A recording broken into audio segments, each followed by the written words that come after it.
Hey friends, welcome to In the House with Jenny and Toni in this first season, first ever episode. And thank you so much for joining us. I'm Toni Singh here in the driver's seat, and I'm here with my beautiful co-host, Jenny Woon. This is our first ever podcast, and this is the start of a project we've been working on for just over a month now. Jenny, do you want to share with everyone how we came to this idea? Yeah, actually, well, it wasn't too long ago, April 28th to be exact, when I saw your post on the social media feed. You were educating clients on how to move safely in and out of their homes during COVID. And I commented on your feed, I want you as my realtor, and let's start a podcast. Yes. And within the hour, you actually DM'd me saying, let's do it. And I was just so excited to hear that I actually wrote a 3-page business plan and completely nerding out on how to do a podcast, what the cost is for a podcast, yes, our mission statement, 30 names of what we can name our podcast, 50 different topics of what I want to talk about, even a SWOT analysis. Yeah, I will say this, folks. I was impressed by the work ethic. And after she sent me the business plan, I was like, yeah, I'm 100% in. Well, when I first met you, I just felt the same way. Like, I felt the same energy. So you don't remember where we first met, do you? Can you remind me? I'm going to remind you, absolutely. So we first met, I had a house listed way back in the day. I think it was around 2012. We're 2020 now, so we go way back now. Exactly. I had a house listed. At the time, it was actually really expensive. It was listed for around $1.2 million, and back then that was a lot of money. I don't even think you can find a house at that price anymore. Well, not one that's completely livable, for sure. So we met there, and you were showing it to a really nice buyer client. And I remember walking through the home with you, and I was like, wow, this girl just seems so cool and on her game. So that was my first impression of you. And then you had called me later that night and you said something like, we're going to bring an offer. I said, great, but it was like 10:30 at night. And that sounds like me. Yeah, and I was like, absolutely, let's do this right now. So do you remember that we hopped in a car together to go get the offer signed from your client? And then I was gonna go meet with my clients later. This is around, by that time it was like 12 a.m. Oh my gosh. Okay, no, So I completely don't remember. That happened. That's how often I probably do it. That happened. And back then, I think the reason why we drove together too was because we drove to a community center. I can't remember where it was. But as a female in real estate, sometimes issues surrounding safety do come up. And we were both working really late. And I also used to work very late. But it was kind of nice not being on my own and walking around in the dark, which is not the safe thing to do. I wouldn't want to do it with anybody else. Well, there you go. So that's how we met. Wow. Okay. Did we get the deal done? We did not. I ended up selling it. Thankfully, we did not, because we ended up selling it for a higher price to somebody else. Well, it wasn't Your guy didn't want to do then. it. Your guy didn't want to do it. Well, I mean, I'm so glad that we still are friends, and Me too. we are now here. But what I do remember, we set up a coffee meeting, like a coffee date. Did right we? on Hastings and Burnaby Heights. Okay, you're gonna have to remind me of this. I don't remember this. Oh yeah, so we just met for probably 20 minutes. You know, we had a quick coffee outside. I had tea, and I knew right away. Like, I loved your energy, and I was like, you know what, this girl's on my tail. I gotta up my game. Well, then, what happened after the meeting? Was it just we were just? I think we're just catching up. Okay, Yeah. And then a few years later, I was pregnant. And I didn't have a lot of time I didn't make a lot of time for, fun hobbies and things, because most of my time was committed towards work. And then when I wasn't at work, it was mostly I was sleeping. So I lost touch with some people actually during that time. It was a really hard time. Yeah, well, it's kind of interesting because we both have the same experience. Yes. But you started a family. I was very driven and didn't want to miss any opportunities. That's right. And I missed out on a lot of weekend weddings and family gatherings and dinners in the evenings, and called in late for a lot of to get together with friends. And I think actually, so the reason why we came together on this podcast is we have a lot of similarities in terms of, overworking, working long hours, not having the right work-life balance. And the reality is, for me, and I think Jenny, it's the same for you, I'm looking to achieve in a highly maximum way on all levels of life. So whether it be in my business, with my team, with our clients, and I also now want to prioritize my self-time and my time with my family. And when we first met, how I was working was not a sustainable way to be profitable and to experience joy. And I think we both, you have a similar story, right? Your story is similar. So the purpose of the podcast, we're covering a whole range of topics. We really hope that you listeners will be engaged and find it interesting. We're also looking for feedback. So anything that you're interested really in knowing more about, I'm sure that we can accommodate. But we're really looking to align, it's women for women, right? We're not excluding men, though, just to be clear. No, everyone is welcome. Everybody's welcome. But one of the things that I really want to point out is this journey that I've been on the past 17 years. A lot of sacrifices in my life too, and it came to a certain incident, a circumstance for me to decide to pivot my business in a different way and grow it by forming teams and adding in different talents and knowing what my weaknesses are. I think that's the biggest thing. Is it's that huge. We feel like as women we can do everything. We don't need to ask for help. But in hindsight, it really burnt me out and it changed my direction in my business. Absolutely. So I guess the topics that we'll be discussing with you guys over the course of the time that we film the podcast are essentially to do with all of that.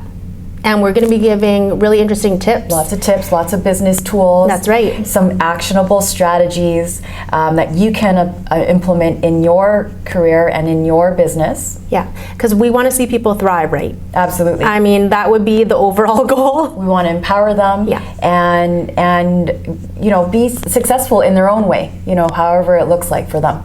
Absolutely. Do you want to tell people about, so let's assume that the audience doesn't know us at all. They've never heard of us, never seen our photo, nothing like that. Do you want to give people a little bit of a background, not even from where you started, but where you work now, where you're located, which company you're with, and maybe a little bit about how your team works? Sure, yeah. Well, I'm actually, I've been licensed for 17 years. I worked with many reputable developers since the beginning of time. That's how I actually started, was on the sales floor in a presentation center. I grew a lot of skills from learning from all the top managers there, a lot of the senior managers. But at some point I felt like my wings were clipped. My entrepreneurial spirit really died. And so I decided to leave the corporate world and start my own business as a sole proprietorship. Still in resale, still doing multifamily. A lot of developers got wind of me leaving and they wanted to recruit me, and I said, you know what? It's not the right setting for me, but why don't I do this? I'm going to contract my service out. And so that's how I started my project marketing company. Fantastic. And give people the name of the project marketing company? Yeah. Well, I run a couple of them. West One Real Estate Marketing and Parallel Project Marketing, which I just formed not too long ago. They both function the same, like the fundamentals of sales and marketing, but one is primarily the sales aspect and sales training, and Parallel Project Marketing I partner up with another individual as well, and we market to a larger base clients. Okay, well that's super helpful. Yeah, so now I'm with Oakland Realty, and I have a team of 5 agents and 1 full-time marketing individual who takes care of all of our marketing collateral. And we've been at it for quite a long time now. We do farm Burnaby quite often, but really, we just have to be familiar with every city, as you know. That's right. Yeah, for sure. How's your team set up? Well, for me, I actually wasn't always where I am now. I actually started my career in project marketing as well at Rennie Marketing Systems. That's one company I've never worked with. Oh, they're fabulous. They're fabulous. And I don't know about now. I should know this, folks, but I just don't.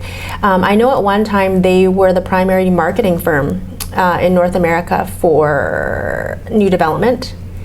I don't know what the statistics are now because my team's mostly resale, but they were a great team to work for and gain experience from. So I was there for 3 or 4 years, and at the time I got actually put on a project as well right away, and I had pretty good success at that. However, I'm more of a driver personality. And so some of the things on site that you cannot do, like I like to go out there and produce. I like to bring in new business. I like to make those connections, and I don't like to sit on a sales floor. So I ended up focusing more on resale at the time, and at the time I was doing both resale and also on the floor. So the resale had to be done outside of the hours from 12 to 5, which is why I would put in 14 to 16-hour days, because my resale career was doing really well right away. I think my first month I sold 2 homes, and it was just from door knocking people that I didn't know and practicing sales skills. So that was really interesting. And then from Rennie Marketing, I ended up joining my family's firm in Vancouver. We're located in Vancouver. It is a boutique firm, Bel Air Realty Group, and we've been in business since 1992.